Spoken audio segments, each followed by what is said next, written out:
Cease.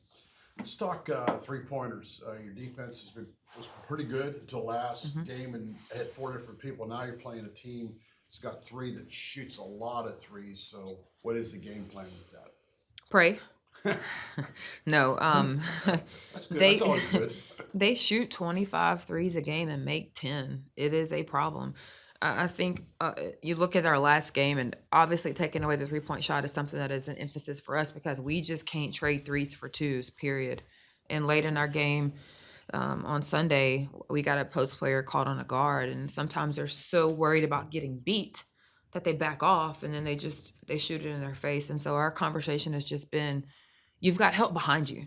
We can't help you if you give up a three. But it's a huge concern. Not only do they shoot the three well, they drive you well one-on-one. And so the problem that presents is once they start driving you, where's help coming from? Because they really do a good job of driving you in the middle of the floor.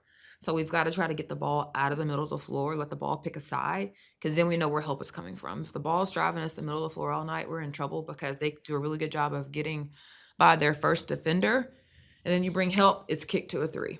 And so we've really done a lot about talking about getting the ball out of the middle of the floor so that we can dictate where help is coming from. Do they shoot a lot of threes in transition or more half court? Both. They run to the corners. They pitch back. So there are four players for them. Both shoot the three really well. And so a lot of times their point guard pushes it down the floor. You're trying to scramble and get back, and they just literally turn around and pitch it back to that four-man. So you'll see it in transition. And again, the other way you see it is penetration, kick, penetration, kick, penetration, kick. I know you talked about kind of having mini goals within the game. Curious, specific to playing on the road, anything y'all have in mind? I know the last two games, granted, against maybe the best two teams in the SEC, but just kind of what are you guys looking at from that standpoint?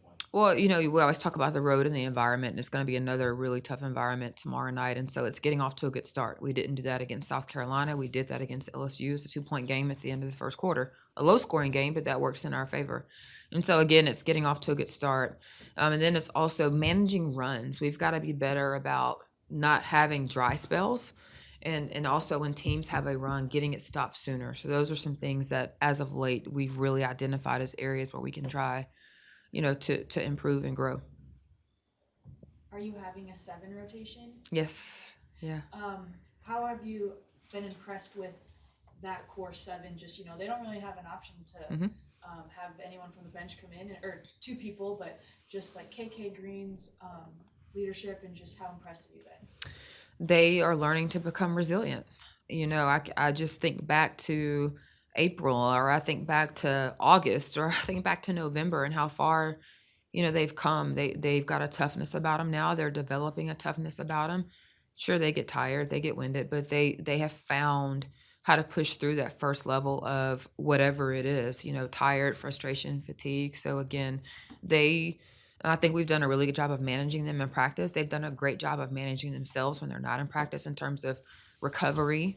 Have to give credit there to Stacy Kizzle and Yolanda Berry-Hill, our trainer and our strength and conditioning coach, for making, and our nutritionist too, Sarah Katz. But this has been an area where we can really also teach them about how you take care of your body. And a lot of times young people don't want to hear that. But when you only have 7, your ears perk up a little bit more in terms of what you go put into your body matters, and your sleep matters, and your recovery matters, because they know that they're just relying on the 7 that are out there. But again, they've done everything we've asked, and they've done it to the best of their ability.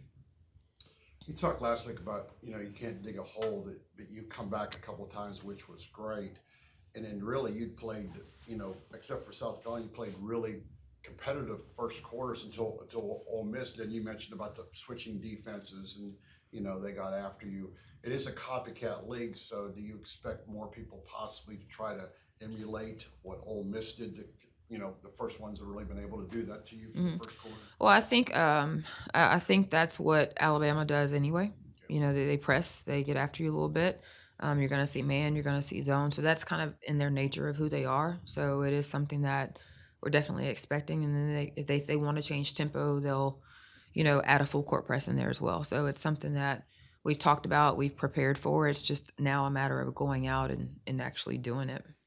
Yeah. Didn't really notice. I was looking at the stats last night that you know, we haven't asked you, you're not shooting, you know, free throw shooting, so, and now, is that because you're not getting the line enough, or, you know, it's just one of those things we never really talked about. That, Yeah. you know, We've got to get to the line more. And for us, how do you get to the line? It's off of offensive rebounds. Well, we don't offensive rebound well.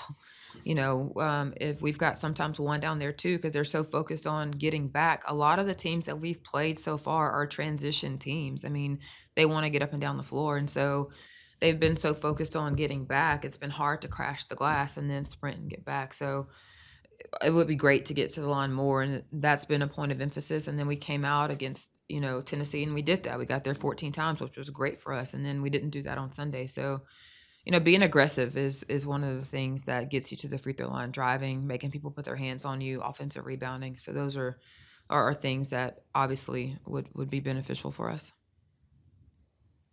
so I forgot to ask you after the last game, I know you don't want to, but it looked like that call against Patty was a crucial time when she made the bucket, and they called, and I know you don't want to be on the record. That looked like that was a bad call, but, you know, that's a three, and even the announcer said that looked like, so that was a big time in the game, actually, which we didn't think about by the end of the game when I come in to ask you.